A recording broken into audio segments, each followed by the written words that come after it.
Okay guys, welcome back. So, how was your new year? Again, Happy New Year sa inyong lahat because we've already survived the entire 2024.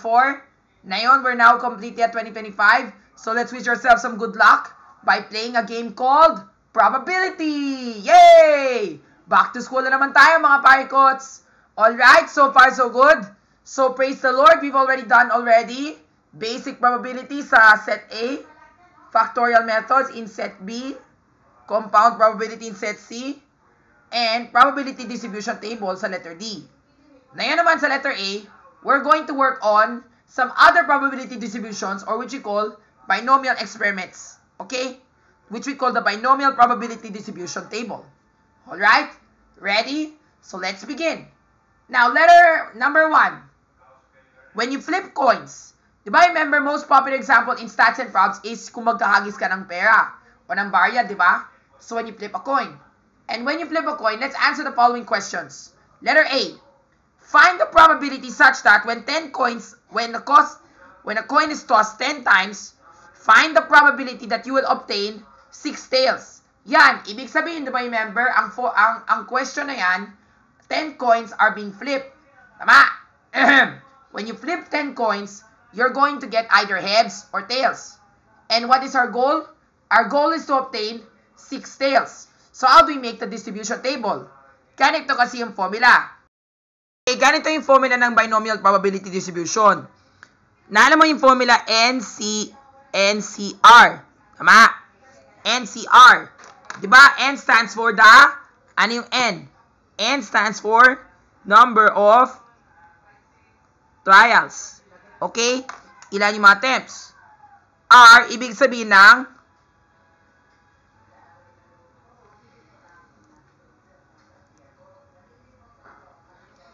R is attempts of success. Tama? Kung alin yung attempt ng success na gusto mo.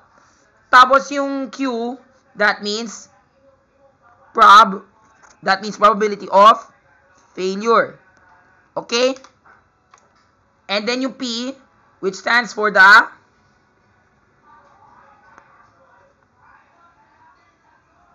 probability of success. Okay? So, ganito kasi yung formula. So, yung formula ay dapat NCR times P raised to the R power times Q raised to the N minus R power. Anong ibig sabihin yun? Ibig sabihin, yung NCR, it means, diba remember N, it stands for the number of trial. And then R stands for your attempts of success. Ibig sabihin, out of the number of trials that you have, you want to get how many trials of getting the successful outcome.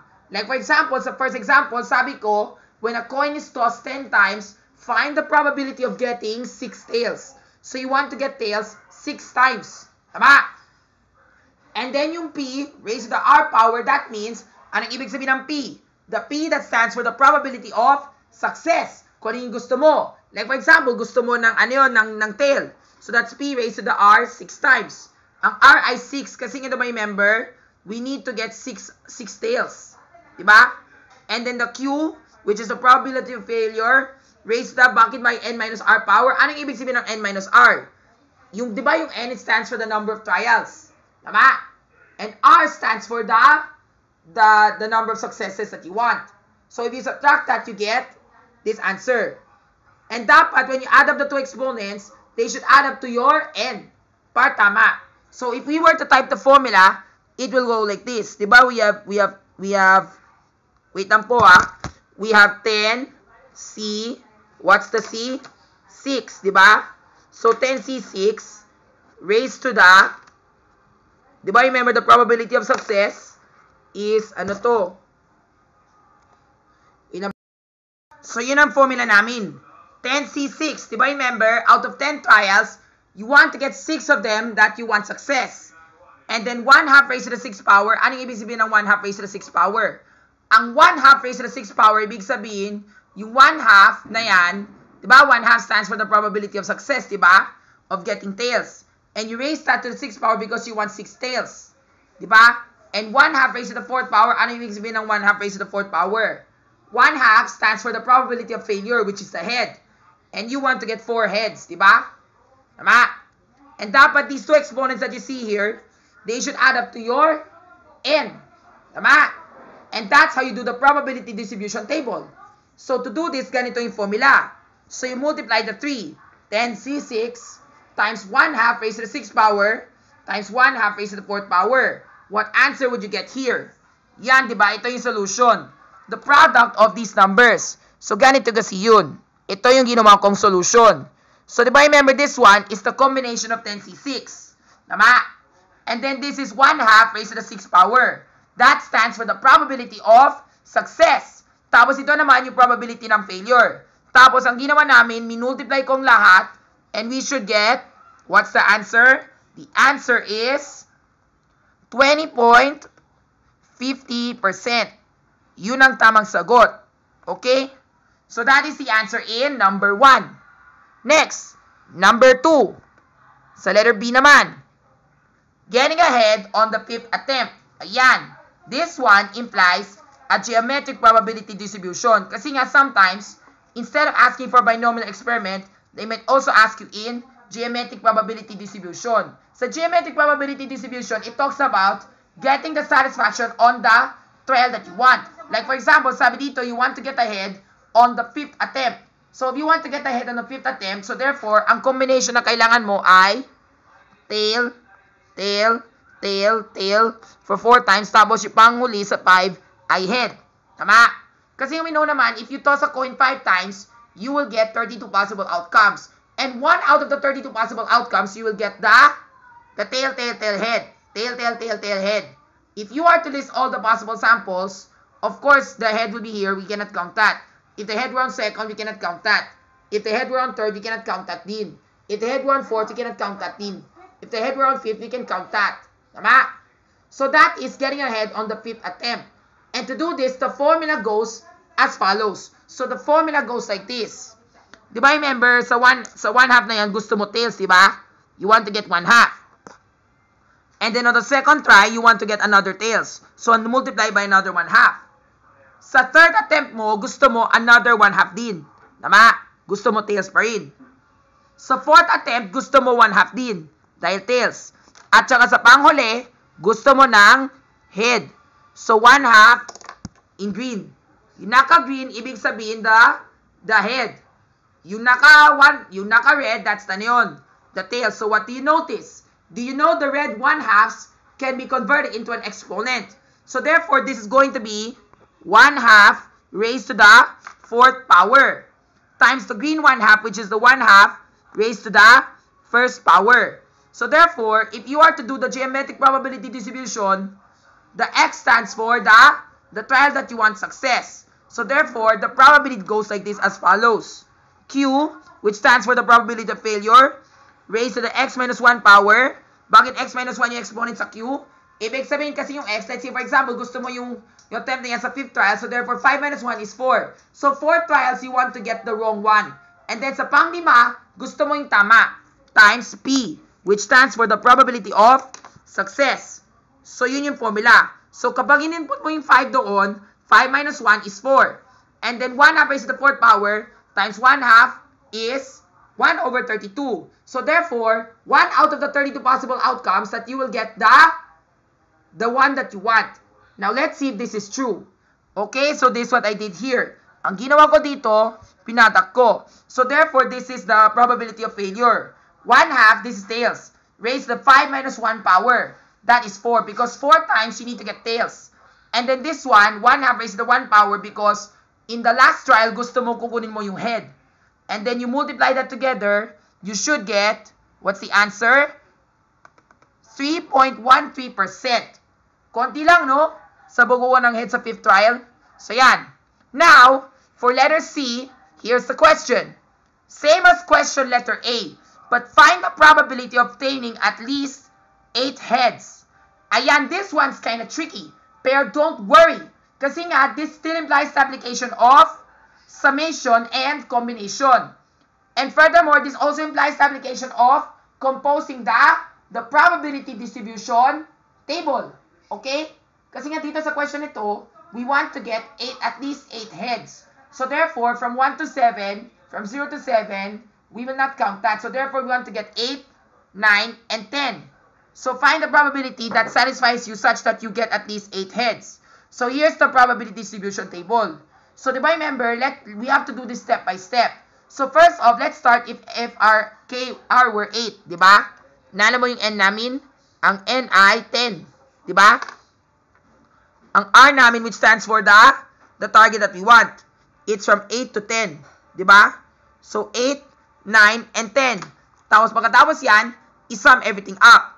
Ang P namin, which stands for the probability of success, is 1/2. Tapos ang Q namin, which stands for the probability of failure, is still 1/2 din. Tama? And then we do the formula as follows on Excel. So ganito kasi yung formula ko sa Microsoft Excel. Ito yung ginawa ko. So here's the probability distribution table. So ito yung ginawa ko. This is the number of heads that you will get in 10 trials. It's either you get no heads, 1 head, 2 heads, 3 heads, 4 heads, 5 heads, 6 heads, 7 heads, 8 heads, 9, and 10. Tama? Hey, it's kind of just like as if you were, you're playing a game called the probability distribution table. Yes po, sir. Yes, correct. It's just like what you've done. Tama? Parang siyang probability distribution table. At saka if you remember in my previous video, I already showed you na the formula, how to solve for that formula. And you will still use the same formula din. Pero ang target namin ay 8 to 10. So anong kailangan mo gagawin? Ang kailangan mo gagawin ay ganito. Start from 8. So you multiply by the product of combine 10C8 times 1/2 raised to the 8th power times 1/2 raised to the 2nd power. Dapat, sabi ko, yung exponent sa binomial experiment ay dapat mag-sum up sa n mo. So therefore, if R were 8, therefore the probability of failure R must be 2 to sum it up to n. Tama? If 9, dapat yung Q mo ay 1. 1/2 raised to the 1st power. Diba? And then for the last one, if 10, dapat yung Q mo ay 0. Tama? And then you add up all the probabilities together. So therefore, this is the solution that I did. I did the probability distribution table right over here. As you can see here. Ito yung probability distribution table ko. And then I sum up the probabilities of 8 to 10. Which gives me the answer of 0.547%. Okay? Now, di ba yung sabi ko sa'yo, that's only for 8 to 10. Pero let's say, for example, if you want to do the rest, ganito kasi yung mangyayari. At saka, di ba remember what are the rules of a probability distribution table? It's always equivalent to 1. All the probabilities must be equivalent to 1. So, ganito kasi yun. So, di ba remember we did this probability distribution table by doing the NCR formula? And we did it this way, tama? Look at the formula, di ba? Do you notice the pattern?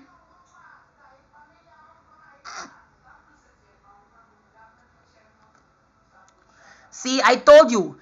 And then when we sum up all the probabilities together, we should get 1 or 100%. If we don't get 1, there's something wrong with our formula. Okay? Now, let's go to letter D. Sa letter D naman, ang sabi dito, find the mean of the distribution. To solve for the mean of the distribution, ito yung formula sa pagsosolve ng mean. To solve for the mean of the distribution, the mean is always N times P. N, which stands for the number of trials, times P, which stands for the probability of success. So therefore, 10 times 1/2, which is the mean of 5. Pero, that is the shortcut method. If you are to do it the long cut method, naalam mo talaga yung formula sa, sa probability distribution on how to solve for the mean. It goes like this. The random variable x times the corresponding probability. So this is what I did. Ang ginawa ko, pinadak ko silang lahat. I product everything, and then after that, sinum ko lahat. Once I've sum up everything, you should get the same mean of 5. If you get that, you are correct. So that is the answer in number 1. In 41, okay? Next, number 2. Playing Mario and Sonic at the Olympic Games. Ayan, here are the questions as follows. Letter A. Playing an event 8 times and you should choose a Sonic series character 5 times while playing. Redundant of characters is implied. Ayan. Kasi nga, one more thing I forgot to mention about probability distribution table for binomial experiment. The condition is that it should be independent variables. Ibig sabihin, those can be replaced. Like for example, di ba remember you want to play an event 8 times. You play a Sonic game 8 times. You play Mario and Sonic games 8 times. and you chose a Sonic Series character when you play 5 times in a row. Tama? 5 times while playing. So let's say, so diba remember this how you're gonna do it, diba? So here's the formula as follows. First, let's identify what is our N. Diba remember our N? Our N is 8 because we need to play 8 games. Ang R namin ay 5 because we want to play 5 games such that they're Sonic characters. And then the probability of success, because how many Sonic characters are there? 10. And there are total of 20 characters. So Q is 10 over 20, or which simplifies to 1/2. Or yung P namin is still the same. 10 over 20, which simplifies to 1/2. Take note the P and the Q, they must sum up to 1. So that you will ensure that you get the right answer. Okay? So now let's go to the question. So here's the solution for number 1. Ang ginawa ko ay ganito. So this is the combination formula. So we do combine of 8C5 because out of the 8 games that you will play, you're going to choose a Sonic character 5 times. And then the probability of success is 10 over 20 because there are 10 out of 20 Sonic characters. And then 10 over 20 raised to the 3rd power because in 3 games, you're going to play using Mario characters. And what's the answer that you will get? When you multiply everything, the answer that you will get is 21.87%. Tama. That's letter A. Next, letter B. Same as question A, but find the probability of using a power type character 4 times. Ayan, di ba remember sa Mario and Sonic at the Olympic Games, there are 4 different types of characters. We have the speed type characters, the power type characters, the all-around type, and the skill type. And there are 5 power type characters. So therefore, that's 5 over 20, which simplifies to 1/4. 1/4 of the Mario Sonic characters are, this power type. So now let's go to the probability. So diba remember what is our N? Our N is 8. Kasi nga diba remember, same as question A. Such that you play a game 8 times. 8 games. Tama? And then using a power type character 4 times, our R is 4. So therefore, 4 times gagawin ng power type character. And the probability of success is 1/4 raised to the 4th power. Ang ibig sabihin yun? Kasi nga, 1/4 stands for the power type characters. Tandaan mo, there are 5 power type characters. So dapat normally it's supposed to be 5 over 20. Pero this simplifies to 1 over 4 dahil lowest terms kami. And 15 out of 20 is the same as 3 over 4. Diba? So let's see if our solution is correct. Yes, correct. 8C4. The product, I did the product of multiplying 8C4 and then times 5 over 20 raised to the 4th power. Tama? This simplifies to 1/3. 1/4, diba? And then 15 over 20 raised to the 4th power din. Remember, ang rule ng exponent, kailangan mag-sum up sa n mo. And what answer did you get? The answer that you get is 8.65%. That must be the answer to the solution. Next, number 3. Using a speed type and Sonic character series on the 4th try. Yan. Using a speed type Sonic series character on the 4th try. Among the Sonic characters, sino nasa speed and on the speed type? Sino yung mga Sonic characters dyan? If you look at the character selection, Mario and Sonic at the Olympic Games, di ba remember there are 5 speed type characters? Metal Sonic, Yoshi, Shadow, Daisy, and Sonic himself. Which among them is a speed type? Of course, everyone's a speed type there. Pero si Yoshi at saka si Daisy, they are Mario series. But we're looking for Sonic series. At yung mga Sonic series ay sina Metal Sonic, Shadow, and Sonic. Pero the rule is, it says using a Sonic series character on the 4th try. Ibig sabihin, sa 4th try. So therefore, we are going to apply a geometric probability distribution table. So therefore, the probability goes like this. It goes like this. We have 15 over 20, 17 over 20 because that refers to the other characters. Times 17 over 20 again. Times 17 over 20. Times, what is the probability of success? On the 4th try, 3 over 20. Tama? That is the probability of success. 17 over 20 is the failure. 3 over 20 is the probability of success. And then we write it in a shortcut method called 17 out of 20 raised to the 3rd power because 4 minus 1 equals 3. times 3 over 20 to give you the answer. Let's see we got it right. So, ang solution namin ay ganito. Yes. So, that's the formula that we got. And it's supposed to be the product of 17 over 20 raised to the third power times 3 over 20. And you should get 9.21% as your answer. Correct. Next, number 4. Playing a dream event twice while having 5 rounds in a balloon attack. Ayan, di ba remember in Mario and Sonic at the Winter Olympic Games, there are, let's say for example, if the event can be played again. Di ba? I'm not so sure if this works, pero what you hold is this how it goes. Okay? So, if you are playing a dream event twice while having 5 rounds in balloon attack. So, di ba remember you saw my video in Mario and Sonic at the Olympic Games when I played balloon attack, di ba? If you have watched that video, please watch it because I know naman you will love those videos. And I do not know how many rounds have I played there. I remember I played 5 rounds. And I know that but 2 of them must be dream events. So there are 11 dream events in Mario and Sonic at the Olympic Winter Games. And in the Mario and Sonic series, at the Olympic Games version, there are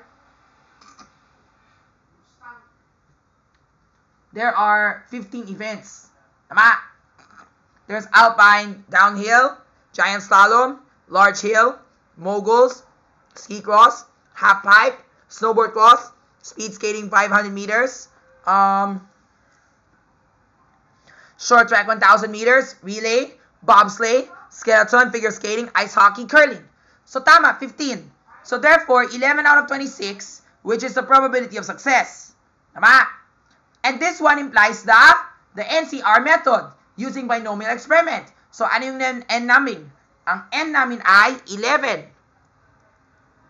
5. Ang R namin ay 2. Ang P namin ay 11 over 26. Ang Q namin ay 15 over 26. Kailangan yung dalawang probabilities ay mag-add sila. Okay? Now, let's go to the question.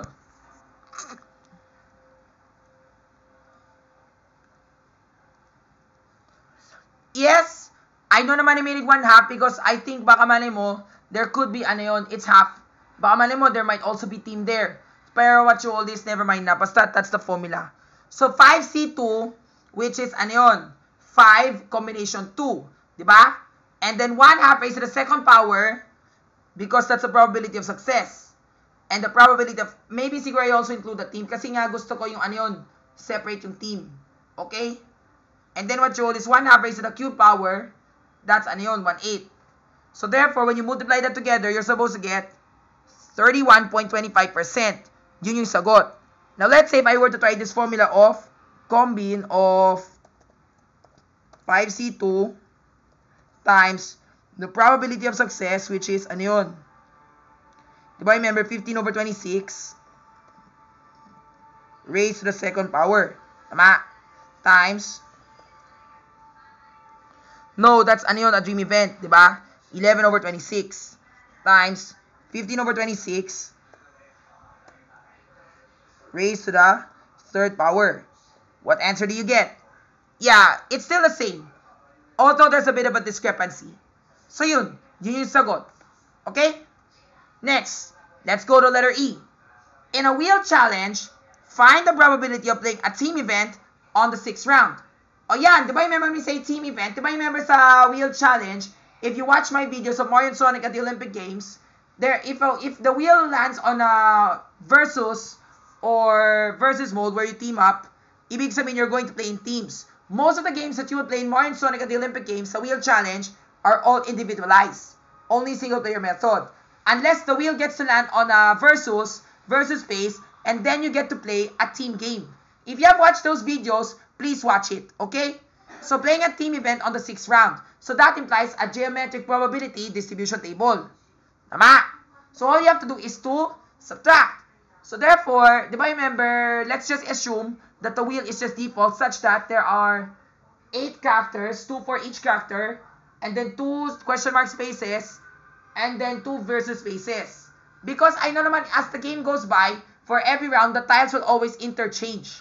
Whatever tile has the wheel landed on, they interswap it with something else. Kaya let's just assume lang talaga if the wheel were, if the wheel were stagnant such that it didn't even change. Kasi nga, if we were to do it the accurate probability such that the wheel changes its styles, I'm sure mayroon silang pagbabago and you will come up with very different, unique answers. So to keep everyone fair and square, let's just use the stagnant formula such that if there were no interswaps within the tiles. Okay?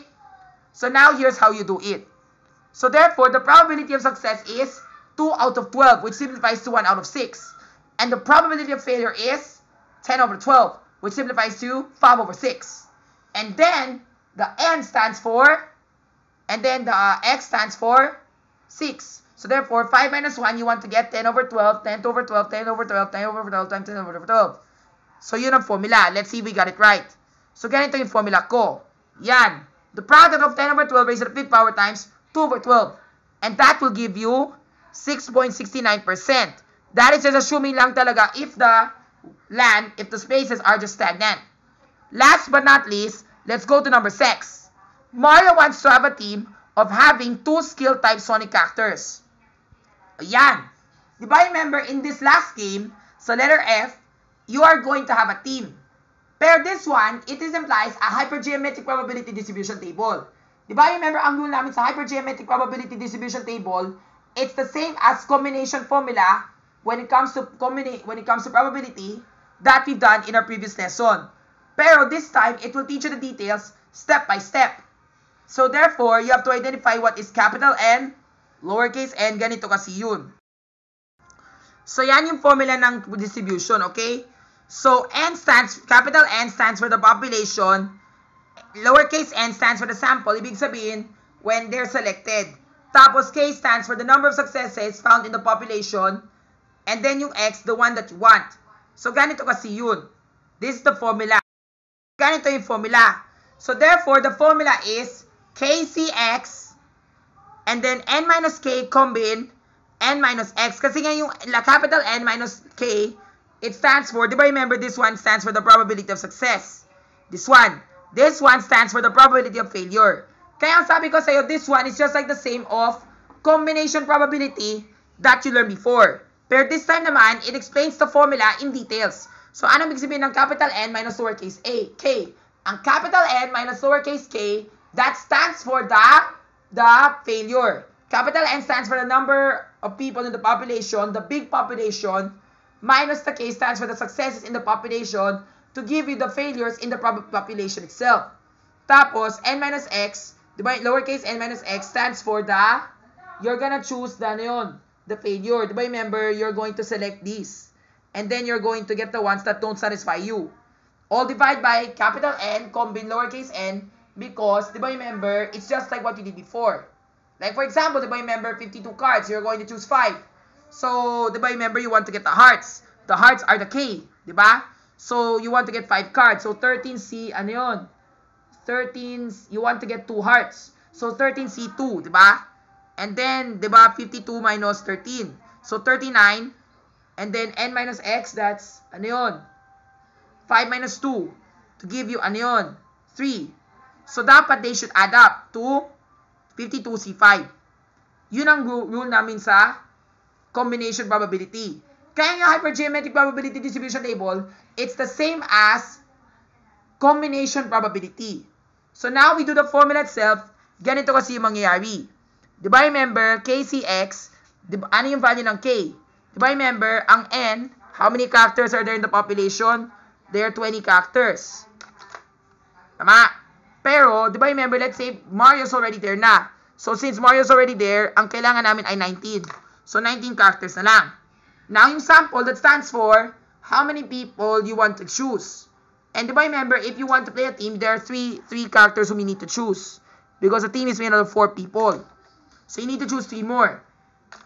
And the success in the population, kasi nga, who are the success people? There are how many people in the success?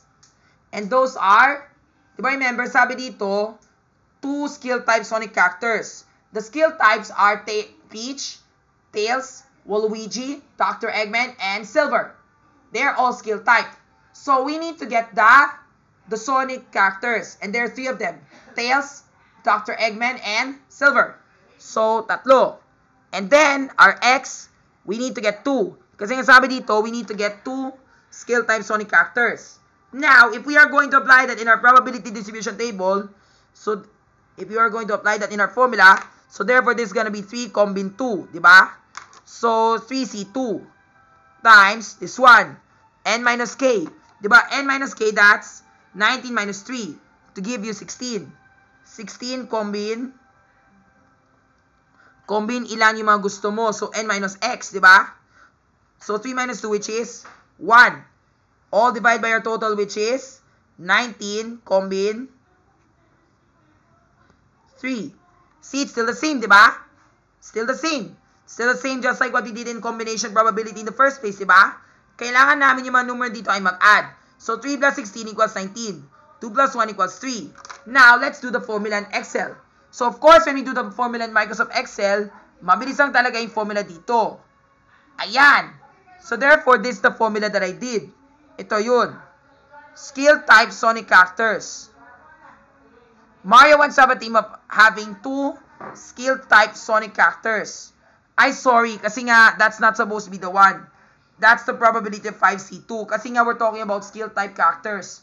Pero, dapat it's supposed to be sonic characters itself. Pero, never mind. Siguro, I'll accept na lang mga skill type na lang.